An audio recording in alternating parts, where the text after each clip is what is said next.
Your dreams are bigger, bolder, and more badass than the life you're living now, but something just keeps getting in the way. Join certified coach and former therapist Diane Wingert for the Driven Woman podcast. She'll show you how to get rid of whatever is holding you back so you can stop spinning your wheels and up-level your life. Get ready to hop in and buckle up. This is the Driven Woman podcast, and we're heading for the fast lane.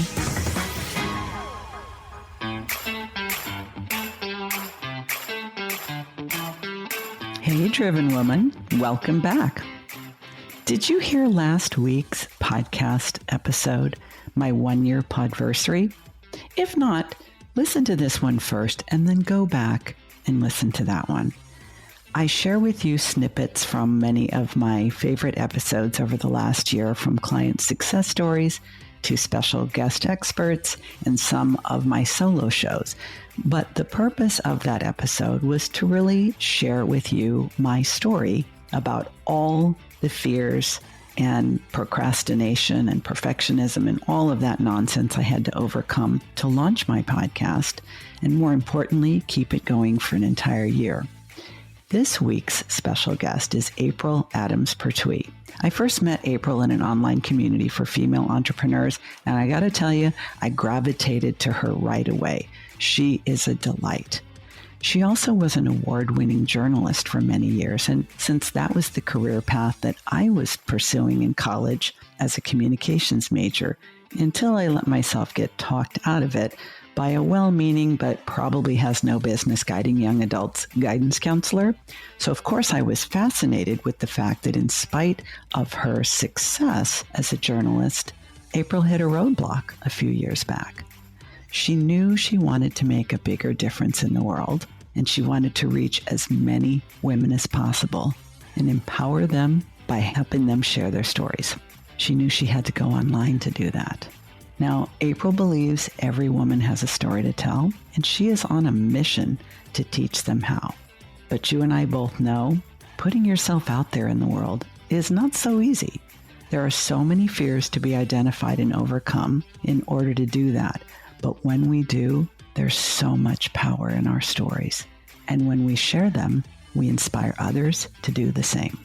So if you struggle with the fear of being seen, rejection sensitivity, imposter syndrome, or even the belief that your story just doesn't matter, I want you to pull up your chair and turn up the volume, because this interview is for you. Before we go there, this week's pod praise comes from Cher Kretz, who writes, "As a woman who is driven, I am so glad I found this podcast. I can get powered up fast and get out there ready to make it happen. Thank you so much." Well, thank you, Cher, for this thoughtful review. And for those of you who are still in the active duty parenting years, Cher is a counselor, coach, and host of the Parenting 2.0, the Focused Mindset podcast. I highly recommend it. So if you want to get better at being seen and telling stories, you have something to share and you believe it matters, but you're not quite there yet, you are going to enjoy this interview with Adams Pertuis so much. You might even love it as much as I did. Here we go.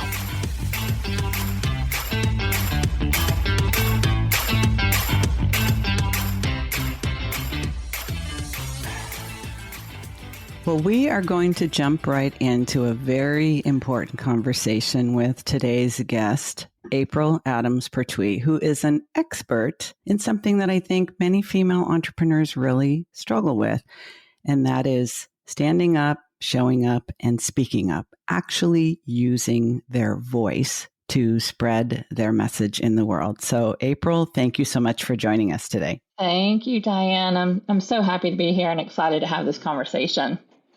What do you think it is that stops most women? Because this is, you have an interesting background and know more about communications than most, but I also know that you have devoted yourself at this point in your life, especially to elevating women's voices. Why do you think that's a problem that actually needs to be addressed? Well, I think this goes back longer than you and I have been alive, and it's generational, and it's, societal, and even in some cases biblical. It's really that's a loaded question, but let's just take what it is today that stops women.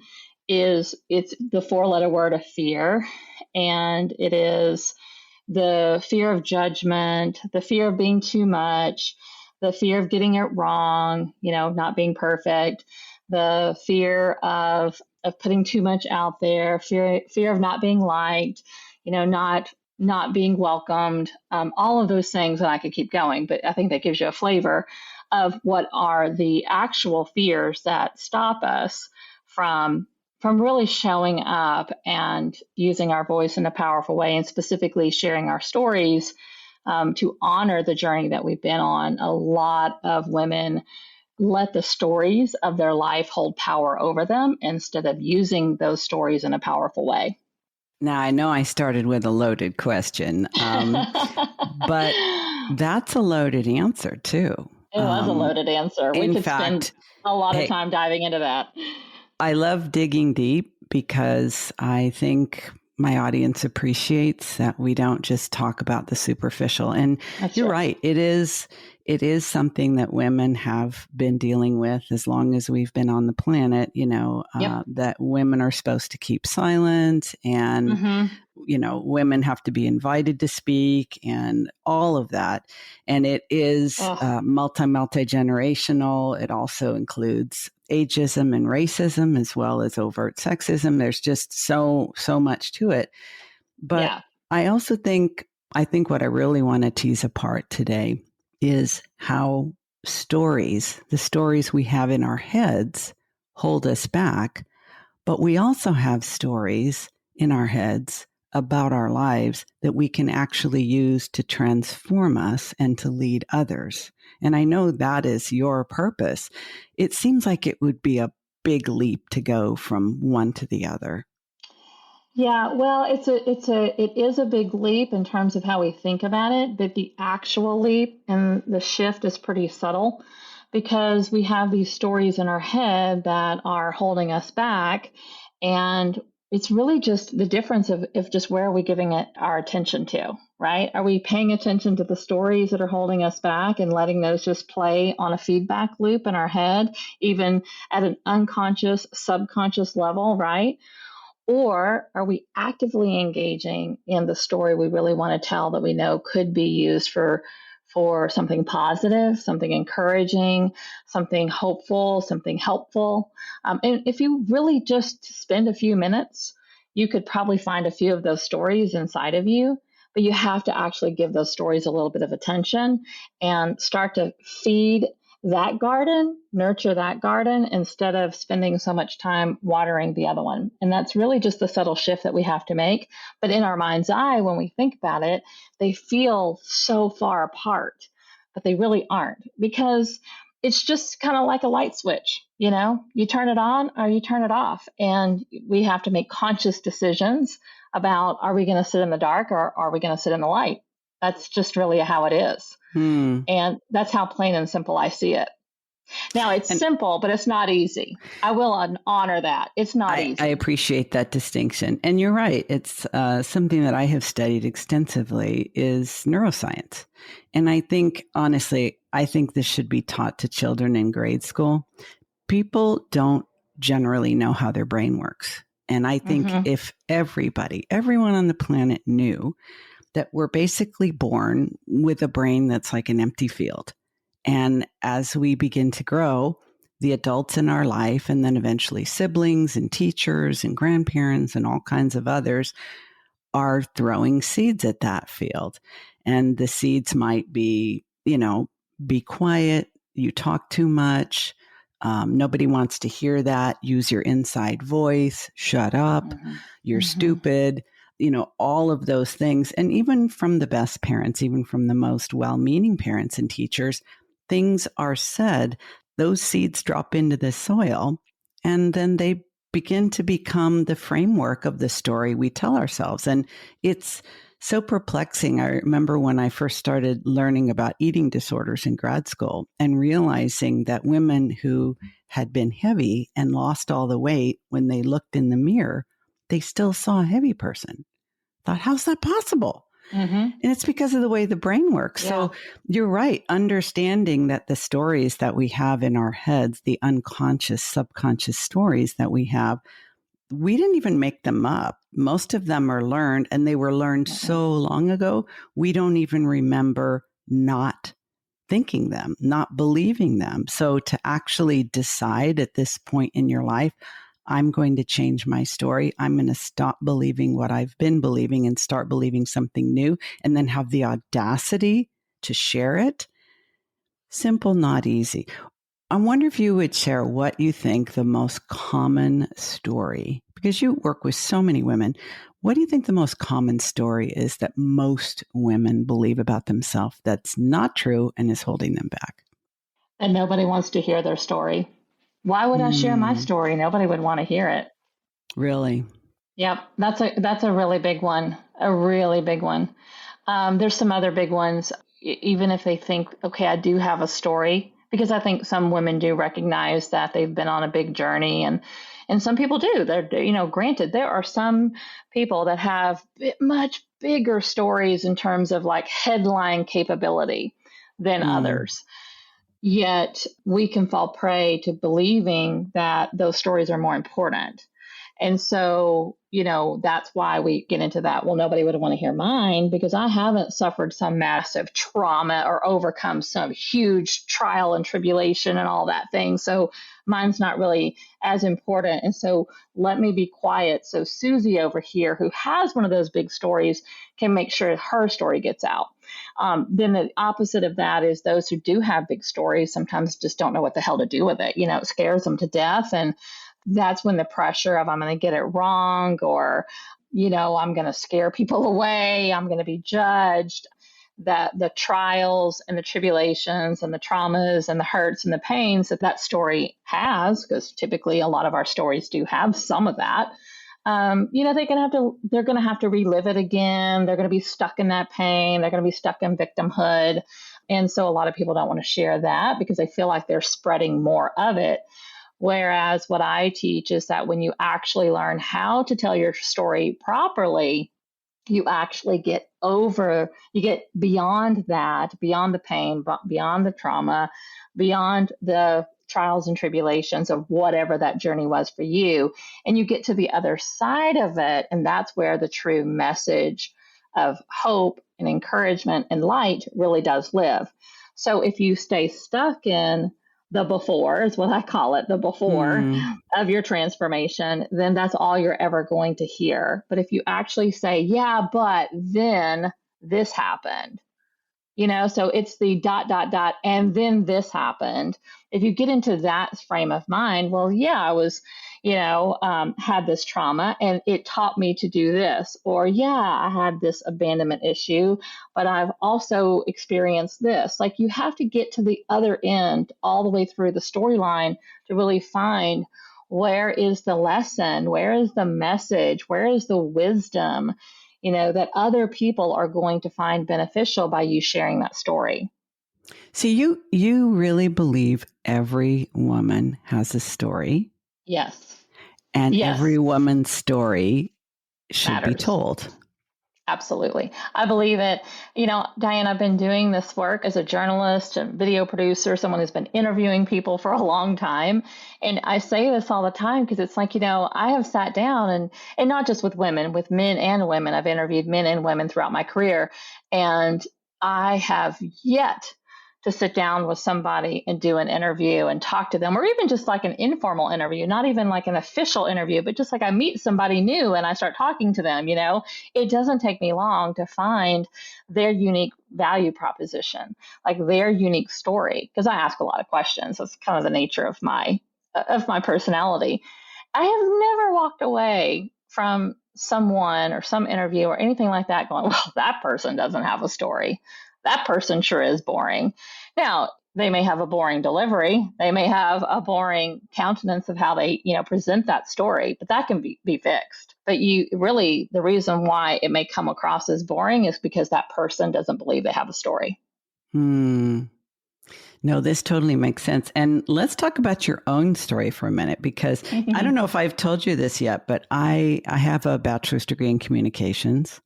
And I was initially planning to go into journalism, particularly investigative journalism, because I'm Love pretty it. bold. I'm very nosy. I'm super curious. And when I'm onto something, I'm like a dog with a bone. I just can't let it go. I ended up getting talked out of it by a guidance counselor, which I'm kind mercy. of, I'm sad about because I ended up going in a totally different direction. I try not to have regrets about anything I've done in my life, but I love being a podcaster now because in a way it's allowed me to reconnect with that part of me that really enjoys talking to people, getting to know their stories. But how did you end up choosing this path? It's got to be more than just being curious and liking people. That was going to be my answer. Oh, I really scratch that question.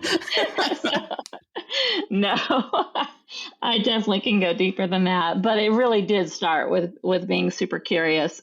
As a child, I really was that kid that just asked a lot of questions and really enjoyed being around people. I really, really did. My parents were very gregarious. Is that the right word? I think it's gregarious, but yeah. Thank you. But outgoing. Thank you, gregarious. I know, I was like seeing it in my head and can't get the phonetics there. But yes, very outgoing, very gregarious, always having parties at our house. And there were always just people around, always a lot of people around in my childhood. And we did a lot of things. We had, went on trips with other families, that kind of thing. And so I got used to just sitting in the room listening. As a young girl, those adults weren't paying me any attention. And I got used to just sitting and listening to them because I was curious. And I have siblings, but my siblings are much older than me. My sister and my brother are both 7 years and 10 years respectively older than me. So oftentimes they were out doing their own thing, hanging out with their friends, and I was left to just be in the room while my parents had parties with their friends and went to dinner with their friends. I got dragged into all of that. And so I just noticed how they interacted and how they shared their stories. And I think that subconsciously, even though I wouldn't have words around that when I was 7 or 8 or 10 years old, I can see now how that influenced me. I see how they bonded with people. I see how they built relationships with people, and that carried them through some very difficult times in their own adult life that I was also privy to and witnessed. So, looking back, I can see that did make a big impact on me. I don't know that I had a direct correlation to that when I decided to go to college and become a journalism major, but obviously my curiosity was feeding that. I knew it would be a good career. I thought it would be a great career because it would allow me to do something I really enjoyed doing, which was talking to people, getting their story. And I was very interested in human interest stories. So I grew up in the age and era of Barbara Walters and watching her on the news, doing all of those post-Oscar interviews and just really human interest, fun, entertaining, but also deep. Some of those, Barbara Walters was known for making people cry. And I really, really just admired that in a weird way. I just really was like, I want to be in that conversation where people will share those types of stories with me. And so it just influenced me. And so, yeah, I mean, it really is as simple as I was curious and I really do love people. I find them innately interesting. And I guess I have that skill of being able to find the story in people. But it was just a culmination of a lot of influence in my life, both from society and from my internal family, and just really identifying at an early age what my skill set was. I'm one of those weird people that actually, went to college and on day one claimed my major and never changed it. And I've been working so much. And I've been working in the industry my entire adult life. I've never really wavered. I've had many different jobs and many different job titles, but categorically, it has been telling stories with people. It really makes me wonder if that guidance counselor had not convinced me that it would be a mistake. I think I could have stayed in that career all this time. Meanwhile, I've changed careers several times. I've excelled in all of them, but they didn't hold me.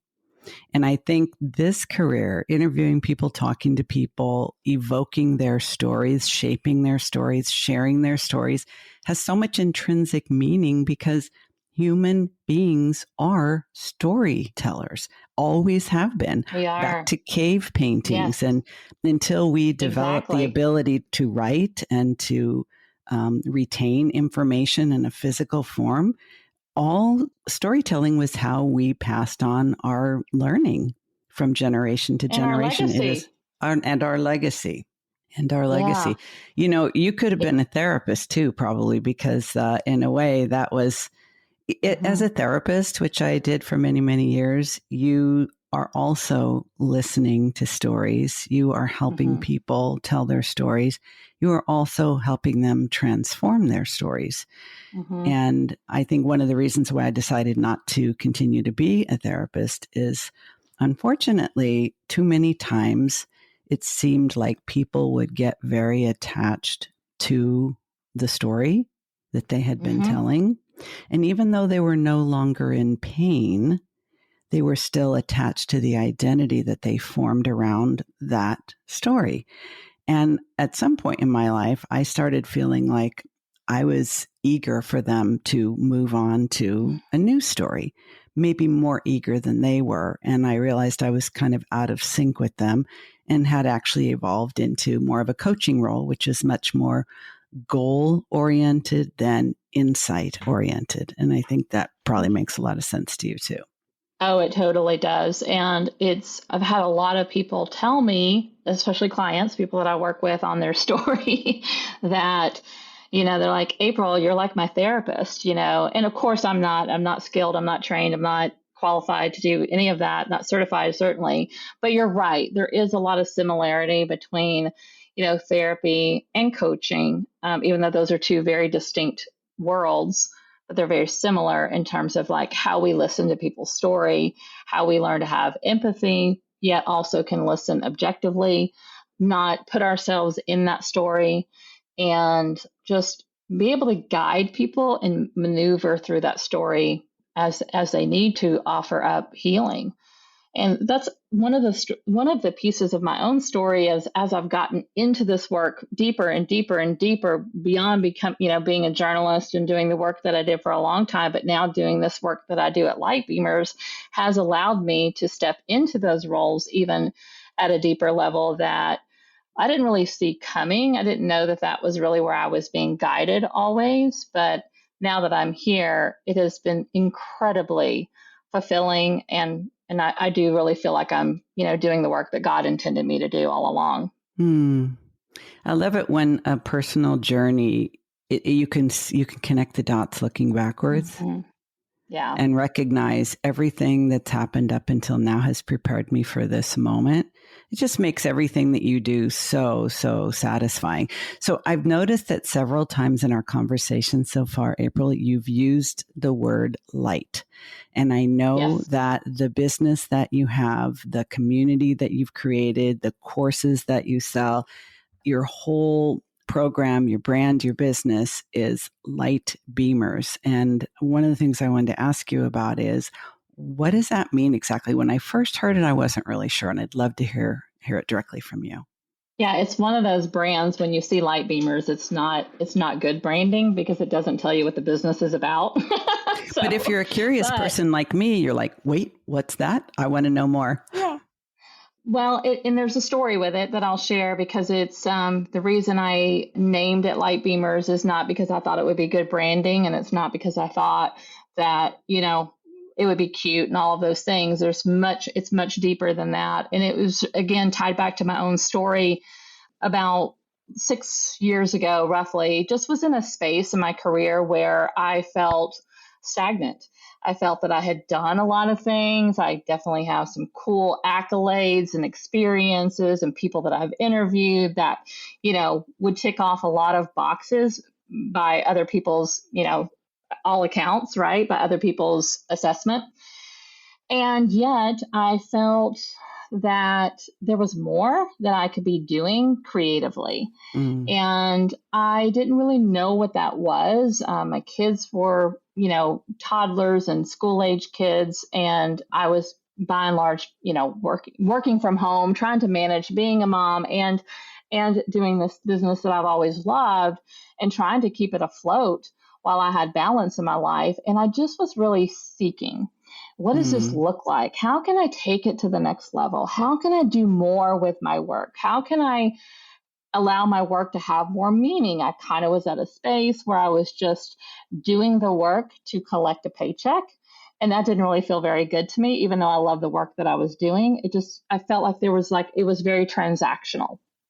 And so just, by nature of how I work and how I operate, I was journaling a lot and asking, and I talk to God in my journal. That's kind of how I communicate with him.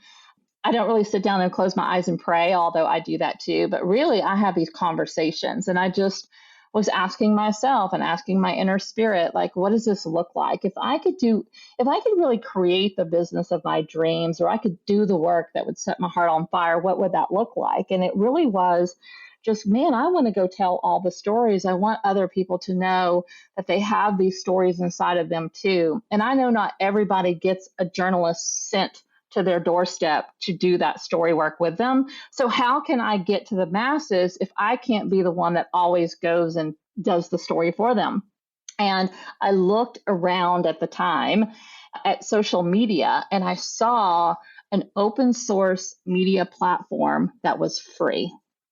And it was available for all of us to share our stories, to be able to use that story to connect with other people, to build relationships, to heal our world. I'm going to get really high level, visionary, I love it. Pollyanna on you, because I'm a good Pollyanna over here. I love an idealist. Go for it. That is what I saw. Like, man, we could be telling our stories and we would connect better. We wouldn't have all of these hate conversations online. We wouldn't be politicizing every single thing that, comes under the radar, all of that. And so I just thought, well, I'm going to figure out a way to do it.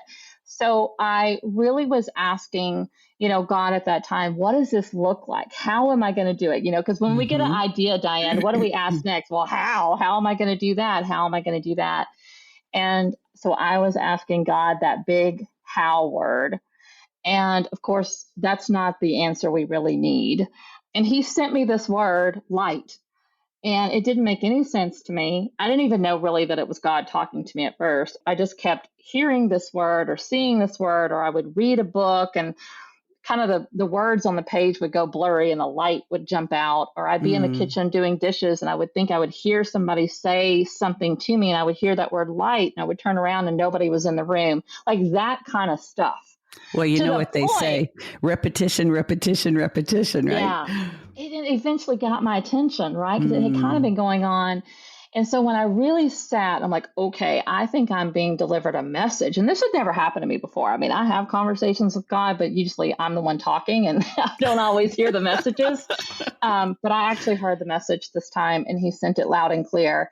And I thought, what is light? And I started thinking about what I was seeking. And I was like, well, light is something that is not heavy. And I didn't want my life to feel heavy. I didn't want things to feel hard. I didn't want things to feel complicated. I think we all desire that. Yes. And then light is also something that illuminates the way. And I thought, well, what illuminates the way? Stories. Stories illuminate the way. This I know to be true. I've been doing this work for 20 years. I know this already.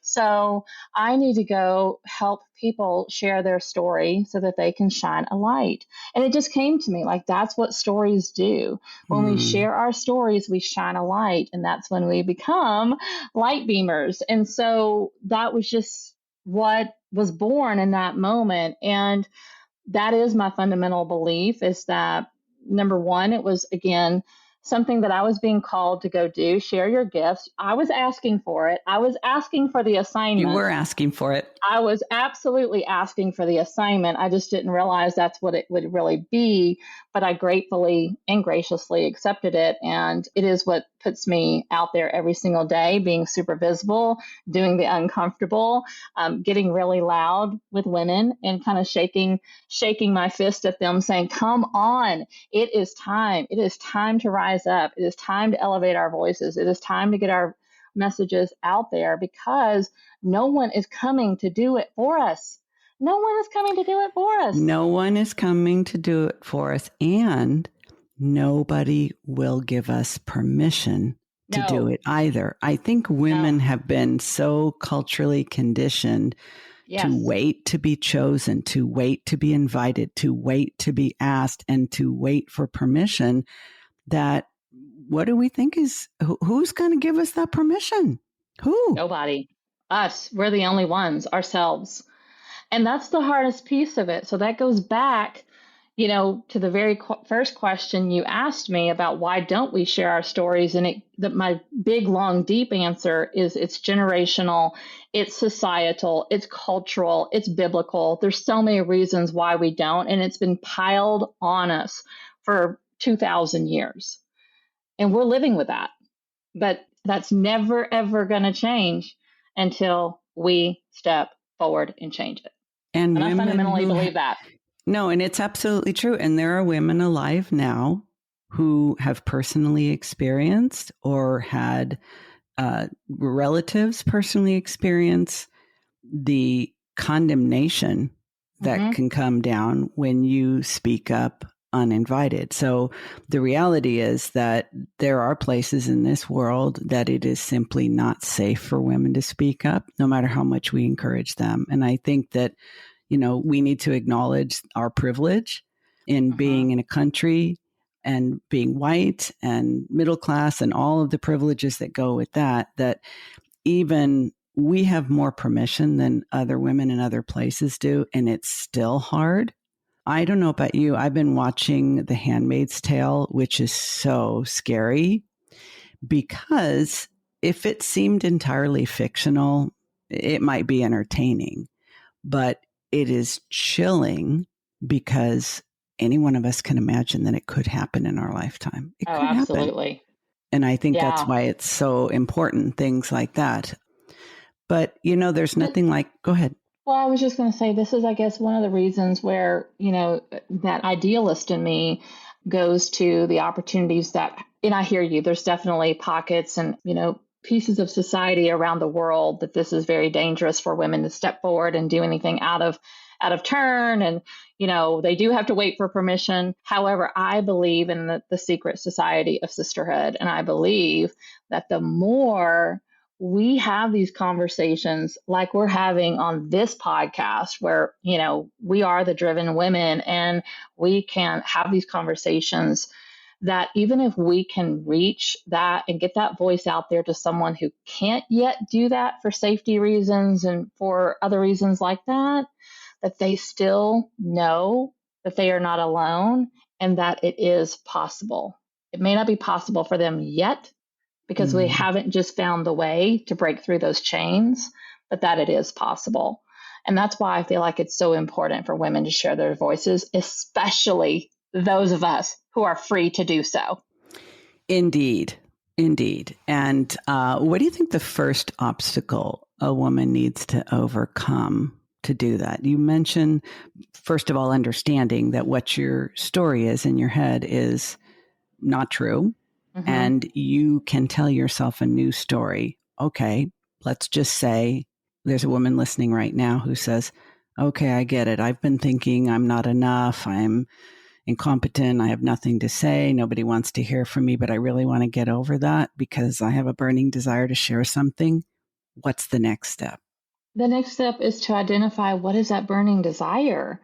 Again, we're shifting from paying attention to the negative stories in our head to shifting to that story that you actually do want to go tell. So spend a little bit more time watering that garden and asking yourself those questions. Well, what is that I would want to share with other people?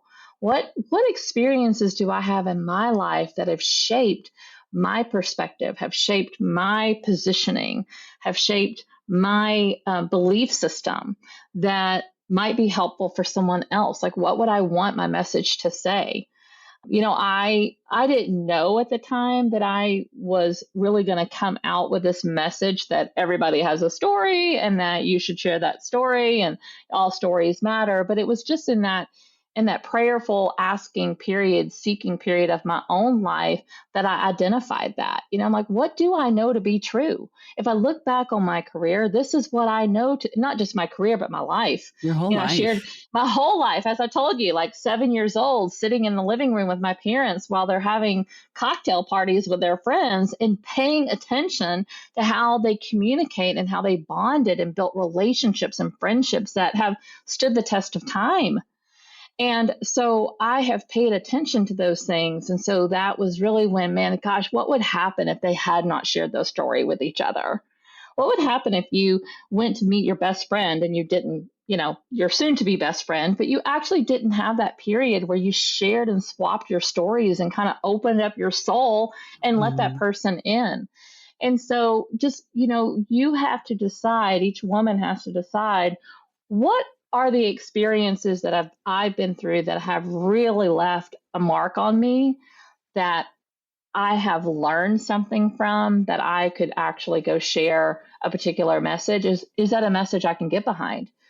And then the next thing is, I think the really important piece of storytelling is knowing who your audience is, right? So knowing who you're talking to. So identifying who is it you want to go tell that message to. I have very clearly identified, I want to go share my message with women, and especially women who think that they don't have a story or that their story is too complicated and dirty to tell. Those are my people. Because there are a lot of women out there that are doing a wonderful job sharing their story, and I applaud them, I lift them up, I celebrate them, all those things. But I'm not talking to them because they've already figured that part out. I'm talking to the women who haven't yet harnessed the power of their story, and I know that's who I'm talking to. So you have to identify, who do you really want to spend your time talking to? That's when you get to that point, when you can identify who your audience is, that little critic in your head, that little Uncle Joe or, Cousin Steve or whoever the hell that guy is that's in your head, or negative Nelly, maybe it's a Nelly, not a Steve. I don't really care who it is. If you really pay attention, they're not your audience. They're not really the ones that you're showing up for anyway. So stop giving them airtime.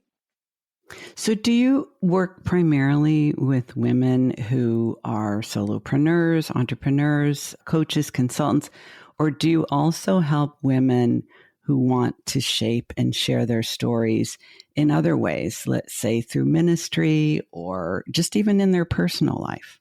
Yes, all of that. I definitely serve a lot of entrepreneurs and business owners and coaches, authors, writers, that sector of people. And I also serve women who don't want to make a darn penny off their story, but it's really just for them to really harness it and know that if it helps them, this is the healing part, right? If it can get them closer to knowing their intrinsic value and worth, then sign me up. I'm there. I want to do that work with them.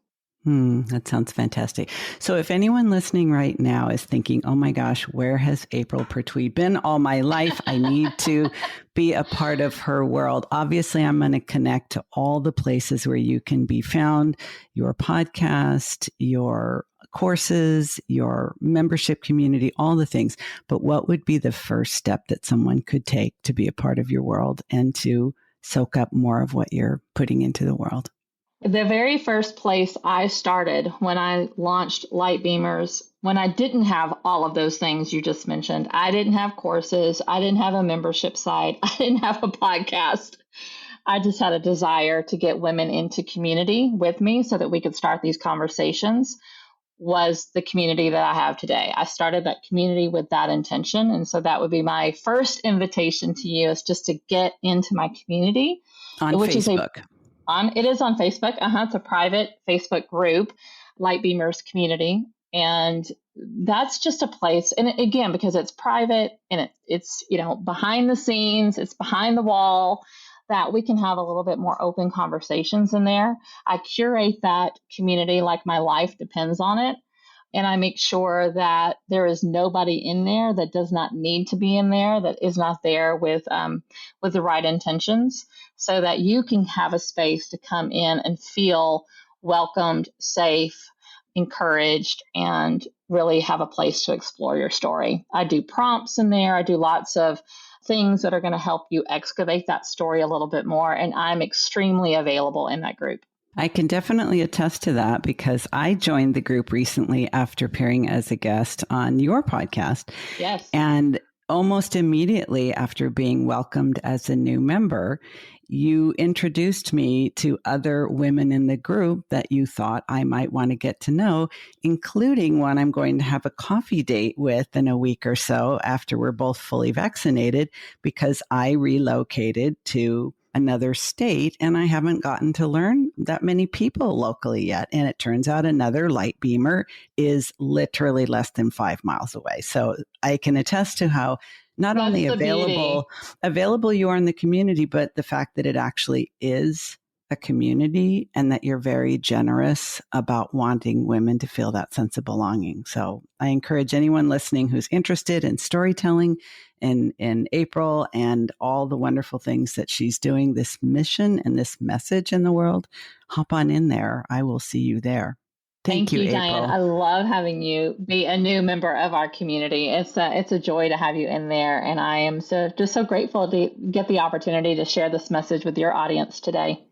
Thank you for being here. And hopefully we'll be able to have you back another time because I know you have so much to teach and offer and share. Thank you again. Thank you. Hey, it's Diane. Can I be honest with you? At the beginning of each new year, I always told myself, this is the year I'm going to get my habits dialed in. This is the year I'm going to be crystal clear about my goals and I'm going to crush them.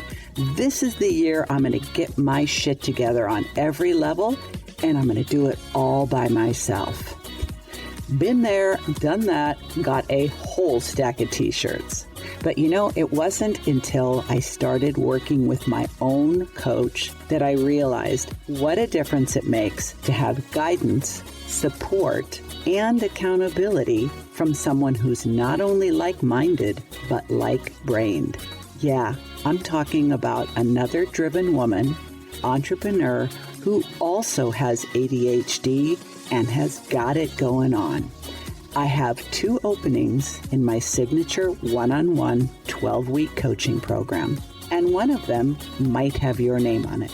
There's a link to a free consult with me in the show notes if you think this might be the year that you really get serious and go all in on an ADHD-friendly business and life. While you're thinking about that, have a listen to what one of my clients' success stories has to say about the difference it made to work with me.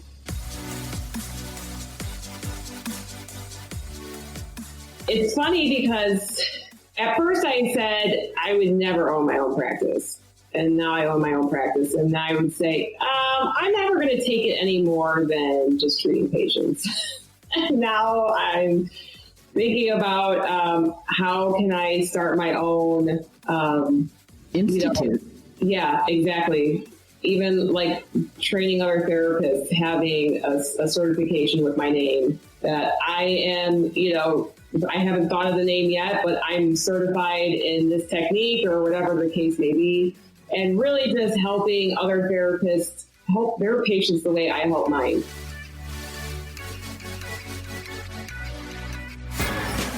You've been listening to the Driven Woman Podcast with Diane Wingert. Want more straight talk and strategy each week that will take you from spinning to winning? Don't forget to hit subscribe in your podcast player so you won't miss a single episode. Then head on over to the Driven Woman free and private Facebook group community. See you there.